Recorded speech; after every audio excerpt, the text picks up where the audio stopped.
अस्सलाम वालेकुम, कैसे हैं आप लोग। तो सुबह का वक्त है और नाश्ता वगैरह सब हो चुका है और मैं यहाँ कर रही हूँ क्लीनिंग। तो आज मैंने देखा कि प्लांट्स पे काफ़ी सारी सूखी पत्तियाँ और जो मेरे हैंगिंग हैं उनकी भी थोड़ी थोड़ी सी नीचे की जो लीव्स हैं वो सूख गई हैं। तो मैंने सोचा आज अच्छे से इनकी सफाई कर ली जाए। तो सबसे पहले मैं यहाँ पे दे दूँगी झाड़ू। और बारिश की वजह से बहुत ही गंदा हो रहा है क्योंकि मेरा नीचे का घर है और बाहर से जब बच्चे आते हैं ना तो बहुत सारी मिट्टी आ जाती है। तो बारिशों में काम बहुत ज़्यादा बढ़ जाता है। हर वक्त वाइपर चलाना पड़ता है, झाड़ू देनी पड़ती है, लेकिन फिर भी ये मौसम है बहुत खूबसूरत।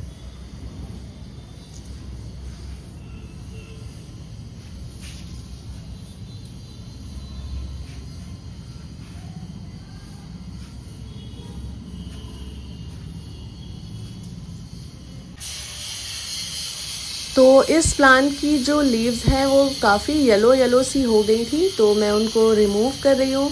और ये इस वजह से हुआ क्योंकि ये कॉर्नर में रखा है और मैंने इस पे ध्यान नहीं दिया और मैंने इसमें वाटरिंग भी नहीं की। तो इसकी पत्तियाँ जो हैं वो येलो येलो सी हो गई हैं और मुझे लगा बारिश हो रही है, जैसे सारे प्लांट्स में पानी जा रहा है वैसे उसमें भी जा रहा होगा, लेकिन ये बहुत कॉर्नर में है और इसमें पानी बारिश का बिल्कुल नहीं गया और इसी वजह से इसकी जो पत्तियां हैं वो येलो होके गिरने लगी हैं। तो आज मैं अच्छे से इसमें वाटरिंग भी करूँगी और जो भी सूखी पत्तियां हैं उनको सबको निकाल दूँगी, तो प्लांट्स अच्छे लगने लगते हैं साफ़ सुथरे। और बस कुछ ही दिन है, बारिश का मौसम जैसे ही ख़त्म होगा मैं सारे प्लांट्स में फ़र्टिलाइज़र दूंगी। और ये देखिए माशाल्लाह हमारी ये वाइन कितनी ऊपर चली गई है। तो जिस मकसद से मैंने ये बैम्बूज़ लगाए थे वो कामयाब हो गया है और ये देखिए इसको भी कवर कर रही है ये वाइन। इंशाल्लाह बहुत ही जल्दी ये बहुत बुशी सी घनी सी हो जाएगी और ये बैम्बू जो हैं ये दिखेंगे भी नहीं। तो देखिए ये जो इंडोर मनी प्लांट्स लगे हैं इनमें भी सूखी पत्तियां हो गई हैं और इसमें मेरा ख़्याल ओवर वाटरिंग की वजह से हो गई। मुझे लगता है ये छोटा पॉट है तो मैं पानी कुछ ज़्यादा ही दे देती हूँ उसमें। और नाश्ते के बर्तन अभी तक हटे नहीं थे, तो इस टेबल को भी साफ़ कर लेते हैं अच्छे से और सोफ़े को भी। तो सबसे पहले मैं डस्टिंग कर लेती हूँ, उसके बाद ही मैं झाड़ू पोछा ये सब करती हूँ।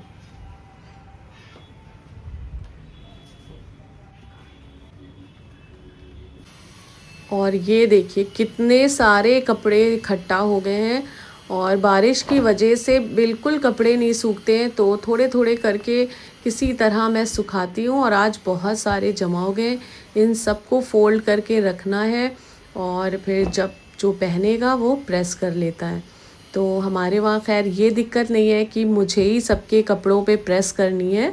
तो मेरे हस्बैंड भी मेरे बच्चे भी जो भी अपने कपड़े पहनना होते हैं मैं ऐसे फ़ोल्ड करके सबकी कबर्ड्स में रख देती हूँ और जिसको ज़रूरत होती है वो फिर इसे प्रेस करके पहन लेता है। या फिर हमारे घर के बिल्कुल सामने रहते हैं प्रेस वाले भैया, उनसे हो जाती है प्रेस, वो प्रेस कर देते हैं। तो मेरे हस्बैंड और बच्चे मुझ पे खैर बहुत ज़्यादा काम का बोझ तो नहीं डालते हैं कि कपड़ों पे मेरे प्रेस भी करना है। और यहाँ तक माशाल्लाह माशाल्लाह मेरे जो बेटे हैं वो, जैसे मेरा और मेरी बेटी का दिल ना करे तो मैं बोलती हूँ बेटा टेरेस पे जाके सारे कपड़े फैला दो, तो वो भी कर देते हैं, फैला भी देते हैं, उतार भी देते हैं। और हम लोगों को ये काम इतना खलता है कि पूरे घर में सबसे ज़्यादा अगर कोई काम खलता है तो टेरेस पे जाके कपड़े फैलाना और उन्हें उतारना। तो बस कोई फैला दे और उतार के ला दे तो रखना फ़ोल्ड करके तो कोई बड़ी बात नहीं है, वो तो हो जाता है। तो मेरे बेटे खैर माशाल्लाह कर देते हैं काम। तो इस तरह से देखिए बातें करते करते सारे कपड़े भी फ़ोल्ड हो चुके हैं। और ये देखिए तार पे कैसे ऊपर से टी शर्ट गिर गई।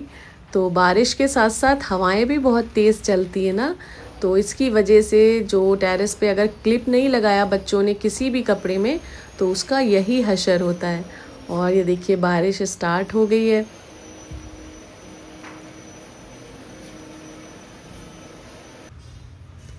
और ये जो सीनरीज़ लगी हैं तो आज मैं इनको भी अच्छे से क्लीन कर लूँगी। काफ़ी टाइम हो गया है मैंने इन्हें क्लीन नहीं किया था और काफ़ी डस्ट जमा हो गई है। तो इस पे नज़र तो ख़ैर दूर से नहीं आती है, लेकिन जब साफ़ करो तब एहसास होता है कि ये कितनी ज़्यादा गंदी हो चुकी थी। तो वैसे तो ख़ैर मैं करती रहती हूँ, लेकिन इस बार थोड़ा लेट हो गया तो ये बहुत ज़्यादा इस पे डस्ट जमा हो गई थी। लेकिन फाइनली अब बिल्कुल माशाल्लाह से ये क्लीन हो चुकी है और दिखने में भी बहुत अच्छी लग रही हैं।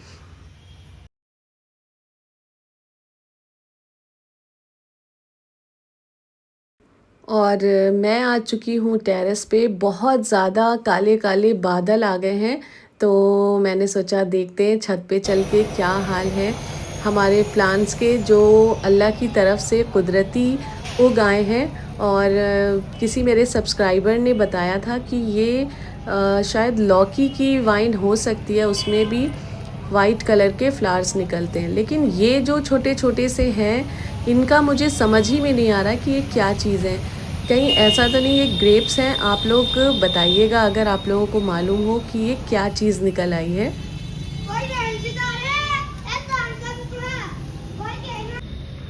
और ये देखिए बच्चा कैसे गाने गाते हुआ जा रहा था और यहाँ पे मैं बैठी हूँ झूले पे। और बारिश बस होने ही वाली है, बहुत तेज़ अभी हुई थी लेकिन धीमी-धीमी सी हुई थी। और अब मैं नीचे आ चुकी हूँ और ये देखिए ये मैंने मंगाया है ओटीजी। तो मेरे पास माइक्रोवेव तो पहले से था, लेकिन मुझे बेकिंग के लिए चाहिए था ओटीजी। और बेकिंग, अगर आप बेकिंग के शौकीन हैं तो बहुत ही अच्छी परफेक्ट बेकिंग के लिए आपको ओटीजी ही लेना पड़ेगा। वैसे कोई दिक्कत की बात नहीं है, मैं तो सालों से माइक्रोवेव होते हुए भी पतीली, बड़े से भगोने, इन सब चीज़ों में, कुकर में करती हूँ बेकिंग और बहुत ही परफेक्ट होती है। तो ज़रूरी नहीं है कि आप ओटीजी लें, तो मैंने बहुत सालों के बाद ही ये लिया है।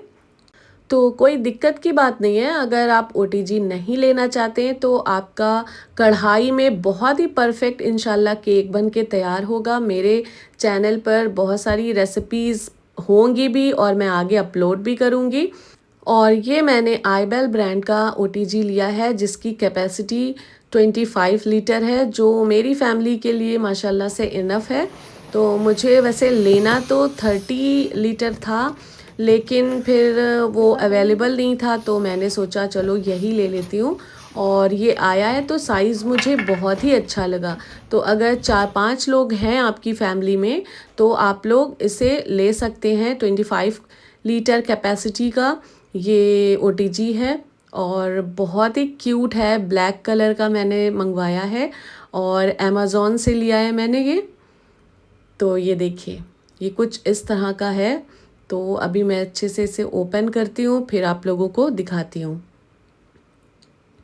तो ओटीजी में बेकिंग और ग्रिलिंग और टोस्टिंग ये सब बहुत ही इजी हो जाता है और कम टाइम में हो जाता है, बस ये है बात। और वैसे तो खैर कढ़ाई वगैरह जिसमें आप करना चाहें सब में ही हो जाएगा। तो ये देखिए एक प्यारा सा हैंडल है स्टेनलेस स्टील का और ये आईबेल ब्रांड है और ये ग्लास लगा है इसके डोर पे। और ये इस पे 3 नॉब्स दिए गए हैं। फर्स्ट है आपका टेम्परेचर, सेकंड है फंक्शन और थर्ड है टाइमर। तो इस तरह से देखिए ये ओपन होगा।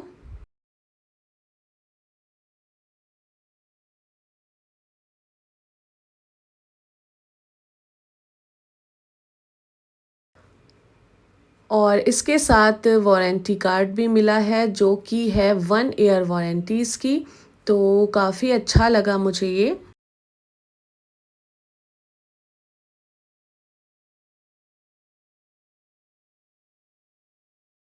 और इसके साथ ये 2 ट्रेज़ मिली हैं और ये देखिए एक मिली है स्टेनलेस स्टील की। तो इस पे आप ग्रिल कर सकते हैं कोई भी चीज़ और ये इस पे आप कुकीज़ बना सकते हैं, केक बना सकते हैं, पिज़्ज़ा। तो ये मल्टीपर्पज़ ट्रेज़ हैं और बहुत ही क्यूट ये ओटीजी आया है, मुझे रिसीव हुआ है। तो चलिए इसको प्लेस कर देते हैं। ये देखिए साइड में मेरा माइक्रोवेव रखा है और ये एलजी का है। और आपको पता है ये 11 साल हो गए हैं इसको माशाल्लाह, और ये वैसे ही का वैसा है हमारा। और अब फाइनली हमारा ओटीजी आ गया है। तो खैर मुझे बेकिंग का बहुत शौक़ है, इसलिए मैंने ये लिया है। और ये देखिए यहाँ पे माशाल्लाह से कितनी ज़बरदस्त बारिश स्टार्ट है। और यहाँ पे मैं बना रही हूँ पिज़्ज़ा। तो पिज़्ज़ा के लिए ये देखिए मेजरिंग कप्स हैं। अगर आपके पास ये कप्स नहीं है तो मैं आज बहुत ही डिटेल में ये वीडियो बना रही हूँ। और ये देखिए ये डिनर सेट की जो फुल वाली कटोरी होती है बड़े साइज़ की, वो आप ले लीजिए। और ये जो 1 कप होता है हमारा मेजरिंग कप्स में, इसमें मैं अभी आपको दिखाऊंगी। ये देखिए 1 कप लेना है आपको गुनगुना पानी। तो इस कटोरी में जब आप डालेंगे ना 1 कप, टोटल हमें लेना है 1.5 कप पानी। और ये देखिए आधा कप और लेंगे तो इस कटोरी में पूरा 1.5 कप पानी आएगा। यानी अगर कप्स नहीं है तो ये एक कटोरी जो डिनर सेट की बड़े साइज़ की कटोरी होती है, ये आप पूरी एक भर के ले लें गुनगुना पानी। तो मेजरमेंट बिल्कुल इंशाल्लाह आपका परफेक्ट आएगा और पिज़्ज़ा बहुत ही अच्छा बन के तैयार होगा। तो ज़रूरी नहीं है कि आपके पास मेजरिंग कप्स एंड स्पून्स हों। तो अगर आप बहुत अच्छे से फॉलो करेंगे रेसिपी तो आपको कप्स एंड स्पून्स की कभी भी ज़रूरत नहीं पड़ेगी। ये देखिए 1 टीस्पून मैंने लिए शुगर। तो जो नॉर्मल हमारे वहाँ स्पून्स होते हैं वो हल्का सा खाली, यानी 1 टीस्पून हो गया। ये देखिए मैं दोबारा डाल रही हूँ 1 टीस्पून शुगर, यानी 2 टीस्पून मैंने शुगर लिए। तो जो हमारा नॉर्मल स्पून होता है वो हल्का सा बस खाली रहेगा और 1 टीस्पून आपका हो जाएगा। और यहाँ पे मैंने लिया इंस्टेंट यीस्ट, तो इसको भी हम लेंगे 1 टीस्पून। ये देखिए, और जो हमारा छोटा चाय का चम्मच होता है मैं उसमें ये आपको डाल के दिखाती हूँ। तो ये भी चीनी की तरह बस हल्का सा खाली रहेगा और 1 टीस्पून आपका हो जाएगा। और इतना थोड़ा सा जो डिफरेंस है वो कोई मायने भी खैर नहीं रखता है। तो गुनगुने पानी में आपको डालने हैं 2 teaspoon sugar, 1 teaspoon instant yeast, और इसको अच्छे से मिक्स कर देना है। और 10 मिनट्स के लिए इसको रख देना है थोड़ी सी गर्म जगह पे, जैसे कि कोई भी आपकी गर्म जगह हो, और उस पर रख दीजिए। तो ये यीस्ट जो है एक्टिव हो जाएगी हमारी। और ये देखिए 10 मिनट्स के बाद ये अच्छे से एक्टिव हो गई है। और अब हम लेंगे मैदा। तो मैदा टोटल हमें लेना है 2.5 कप, यानी 2.5 कप। तो उसके लिए मैंने वही सेम कटोरी ली है और इसमें 1 कप डाला है मेजर करके। तो 1 इंच बस कम है और ये 1 कप है। ये वाला 1 कप, यानी कटोरी में 1 इंच जब कम होगा तो ये 1 कप होगा हमारा। ये देखिए 1 इंच कम है बस। तो बस इस तरह से मैंने ये ले लिया 1 कप और इसको डाल देंगे इस छलनी में। और अब लेंगे हम 1.5 कप और। तो जब इसको फुल भर लेंगे कटोरी को तो ये 1.5 कप हो जाएगा। यानी कि एक कटोरी 1 इंच खाली और एक कटोरी पूरी फुल। और अब इसमें डालेंगे 1 टीस्पून सॉल्ट और 2 टीस्पून डाल दीजिए मिल्क पाउडर। अगर मिल्क पाउडर नहीं है तो नॉर्मल जो मिल्क होता है उसको भी आप 3 टीस्पून इसमें ऐड कर दीजिए। और इन सबको ड्राई इंग्रेडिएंट्स को हम अच्छे से छान लेंगे। तो टोटल 2.5 कप जाएगा इसमें मैदा, और इससे 2 लार्ज साइज़ के हमारे पिज़्ज़ा बन के तैयार हो जाएंगे। और अगर स्मॉल बनाएंगे आप तो फिर 3 भी बन जाएंगे आसानी से। और अब इसको अच्छे से मिक्स कर लेंगे। और हाँ, एक बात और है कि जब शुगर आपने यीस्ट में डाली थी तो 2 के बजाय आप 3 टीस्पून ऐड करिएगा, तो हल्का सा मिठास आ जाएगा पिज़्ज़ा बेस में। मेरा थोड़ा कम मिठास था तो वो मुझे ज़्यादा अच्छा नहीं लग रहा था, तो आप 3 टीस्पून शुगर ऐड करिएगा। तो इस तरह से इसको अच्छे से मिक्स कर लेंगे। ये देखिए अभी आपको ये बहुत ही ज़्यादा पतला लग रहा होगा, लेकिन ये बाद में बिल्कुल ठीक हो जाएगा। इस तरह से अच्छे से आप मिक्स कर लीजिए। तो आई होप कि आप लोगों को मेरा मेजरमेंट समझ में आया होगा कि अगर आपके पास कप्स नहीं है तो इस तरह से आप कटोरी से भी मेजर कर सकते हैं। तो बस इस तरह से इसको अच्छे से हम मिक्स कर देंगे।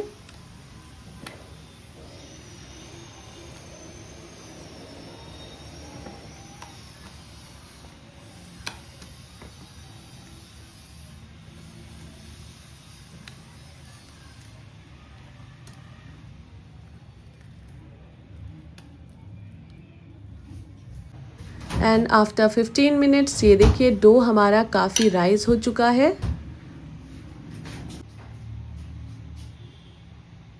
और अब इस स्टेज पे हम हाफ कप मैदा और ऐड करेंगे इसमें, लेकिन थोड़ा थोड़ा करके इस तरह से, क्योंकि हो सकता है कि हमें हाफ कप से कम मैदा लगे या फिर अगर हाफ कप से थोड़ा सा ज़्यादा भी लगता है तो भी कोई दिक्कत की बात नहीं है।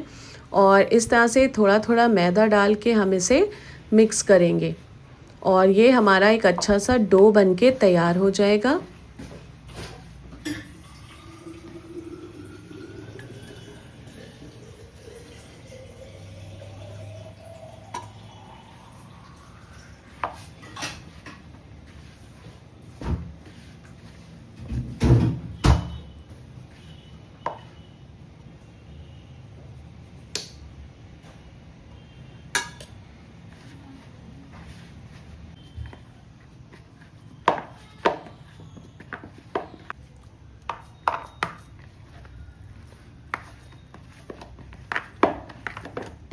और ये देखिए हमारा डो अच्छे से तैयार हो चुका है। इसमें हल्की सी गूंद लगा लीजिए आप इस तरह से।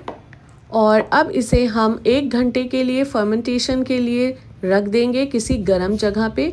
तो मैंने तो ब्लैंकेट से इसे कवर करके रख दिया था। और ये देखिए बारिश माशाल्लाह कितनी खूबसूरत लग रही है, कितनी ज़बरदस्त हो रही है और पूरा दिन बारिश हुई है। और ये देखिए आफ्टर 1 आवर हमारा डो बहुत अच्छे से राइस हो चुका है। ये देखिए कितना ज़्यादा डो फूल चुका है। तो बस हमें यही चाहिए अपने पिज़्ज़ा बेस के लिए। और आप ऐसे नान भी बना सकते हैं। अब इसे पंच करेंगे और इसकी एयर बहुत ज़्यादा नहीं निकालेंगे इस स्टेज पे, बहुत ज़्यादा इसे गूँधेंगे नहीं, बस हल्का सा पंच करेंगे और इस तरह से इसको एक कर लेंगे। तो चॉपिंग बोर्ड पे इसको रख देंगे और हाथों की हेल्प से इस तरह से इसको बढ़ाएंगे। और फिर एक स्टील की या एल्यूमिनियम की आप प्लेट ले लें, उसको अच्छे से ग्रीस कर लें ऑयल या बटर से। और ये देखिए प्लेट के साइज़ की आपको एक रोटी तैयार करनी है। और फिर ये जो इसके एजेस हैं इनको इस तरह से फोल्ड करते जाना है। ये देखिए इस तरह से पूरी गोलाई में इसको फोल्ड कर लीजिए आप।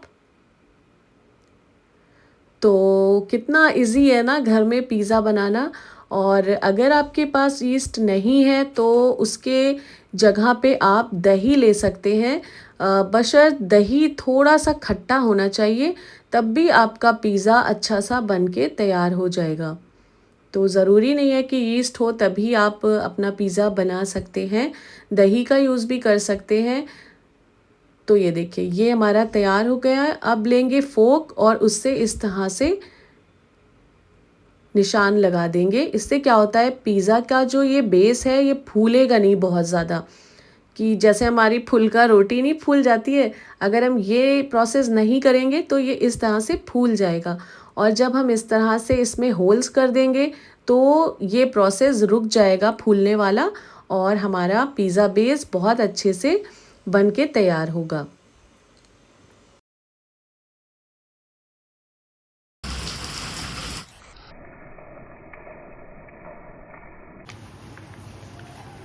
और यहाँ पे मैं डाल रही हूँ पिज़्ज़ा पास्ता सॉस। तो अपनी मर्ज़ी के मुताबिक आप ज़्यादा या कम लगा सकते हैं। मैंने यहाँ पे बहुत ज़्यादा सा लगाया। मेरे बच्चों को बहुत ज़्यादा स्पाइसी पिज़्ज़ा पसंद है, चटपटा सा एकदम। वो फीका फीका बच्चे मेरे पसंद नहीं करते हैं, तो मैंने कुछ ज़्यादा ही लगाया है। और इस तरह से पूरा अच्छे से स्प्रेड कर लीजिए पूरे पिज़्ज़ा बेस पे। और उसके बाद डाल दीजिए इसमें चीज़। तो मोज़रेला चीज़ मेरे बच्चों को पसंद नहीं है, तो मैंने क्यूब्स वाली चीज़ लिया। आप कोई भी चीज़ ले सकते हैं, स्लाइस चीज़ भी ले सकते हैं, जो आप लोगों को पसंद हो। और ओटीजी को कर लेते हैं प्री हीट। तो इसके लिए 180 डिग्री मैंने सेट किया है। और यहाँ पे जो दोनों रॉड्स होते हैं वहाँ पे नोब को ले आएंगे। ये देखिए ऊपर नीचे दोनों वाले रॉड को हमें ऑन करना है और 180 डिग्री सेल्सियस करना है। और टाइमर 10 मिनट्स। तो 10 मिनट्स के लिए हमें इसे प्री हीट कर लेना है। तो ये बहुत ज़रूरी होता है। कोई भी आप बेकिंग कर रहे हैं तो उसके लिए प्री हीट करना ओटीजी को बहुत ज़रूरी है। तो इस तरह से अपनी पसंद की वेजिटेबल्स ले लीजिए। तो मेरे पास इस वक्त शिमला मिर्च, टमाटर और प्याज था, तो मैंने वही लिया है। और स्वीट कॉर्न है तो मैं उनको भी डाल दूँगी। बहुत अच्छा लगता है पिज़्ज़ा पे स्वीट कॉर्न्स।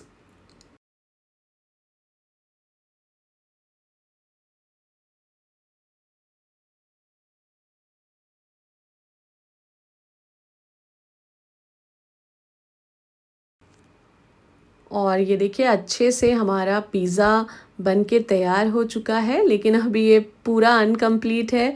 तो यहाँ पे मैंने डाला है ऑरिगेनो। तो मेरे पास पाउच रखे थे तो मैंने ऑरिगेनो डाल दिया 3-4 पाउच। और उसके बाद चिली फ्लेक्स मैंने इसमें ऐड किए हैं और एक चुटकी इसमें मैंने सॉल्ट का भी ऐड कर दिया है। और फिर थोड़ी सी काली मिर्च पाउडर इसमें डाल दीजिए। बहुत ही स्पाइसी मज़ेदार सा पिज़्ज़ा बन के आपका तैयार होगा। और प्री हीटेड ओटीजी में आप इसको अच्छे से रख दीजिए और ट्रे को आपको मिडिल में सेट करना है। नीचे या ऊपर बहुत नहीं करना है, मिडिल में सेट करना है ट्रे को आपको। और अपनी प्लेट को इसमें प्लेस कर दीजिए। और अब करनी है इसकी सेटिंग। तो यहाँ पे मैं लगाऊंगी 20 मिनट्स का टाइमर और 180 पे रहेगा, ये बेक होगा। और अब लोअर रॉड को आपको ऑन करना है। इससे पहले जब प्री हीट हो रहा था तो मैंने ऊपर और नीचे दोनों के रॉड ऑन करे थे, लेकिन जब बेक करेंगे आप ना तो सिर्फ लोअर रॉड। और 20 मिनट्स के बाद ये देखिए कुछ ये हालात हैं हमारे पिज़्ज़ा के। और अब बंद करेंगे और ये देखिए अब हम क्या करेंगे, अपर रॉड को 5 मिनट्स के लिए ऑन कर देंगे। सिर्फ 5 मिनट्स के लिए अपर रॉड को ऑन करेंगे ताकि हमारी चीज़ अच्छे से मेल्ट हो जाए और पिज़्ज़ा हल्का सा क्रिस्पी हो जाए। तो आई होप कि आपको ये सेटिंग अच्छे से समझ में आ गई होगी। तो बस ये देखिए लगभग 25 मिनट्स लगे और हमारा पिज़्ज़ा बहुत अच्छे से बेक्ड हो चुका है और दिखने में माशाल्लाह बहुत डिलीशियस लग रहा है। अभी आप लोगों को मैं दिखाऊंगी और बताऊंगी कि खाने में ये कैसा लग रहा है। तो ये सेकंड पिज़्ज़ा है और लाइट चली गई थी तो ये देखिए कितना राइस हो गया है, बहुत ज़्यादा फूल गया है। तो इसको भी बेक कर लेते हैं, सेम प्रोसेस रहेगा इसका भी। तो लाइट चली गई ना तो मैं फ़ौरन के फ़ौरन इसे बेक नहीं कर पाई, तो ये बहुत ज़्यादा राइस हो चुका है।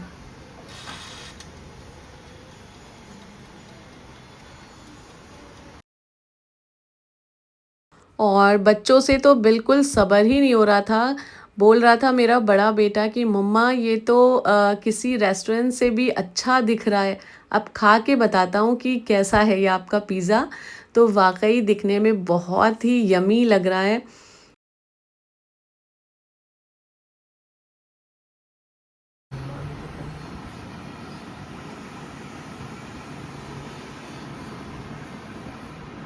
और गारंटी के साथ मैं बोल रही हूँ इस रेसिपी को ज़रूर फॉलो करिएगा। माशाल्लाह बहुत अच्छा पिज़्ज़ा बन के तैयार हुआ है। बस बेस में हल्की सी मिठास कम है तो चीनी 1 टीस्पून आप बढ़ा लीजिएगा। तो बस रात हो गई थी तो यहाँ पे मैं रोटी बना रही हूँ और मेरी बेटी आज बनाएगी मटर आलू टमाटर की सब्ज़ी। और इसी के साथ इस व्लॉग को यहीं पे एंड करेंगे। काफ़ी लंबा व्लॉग हो चुका है ये। तो चलिए अगर अच्छा लगा हो आप लोगों को तो लाइक कर दीजिएगा और चैनल को सब्सक्राइब भी कर लीजिएगा। अल्लाह हाफ़िज़, मिलते हैं नेक्स्ट व्लॉग में।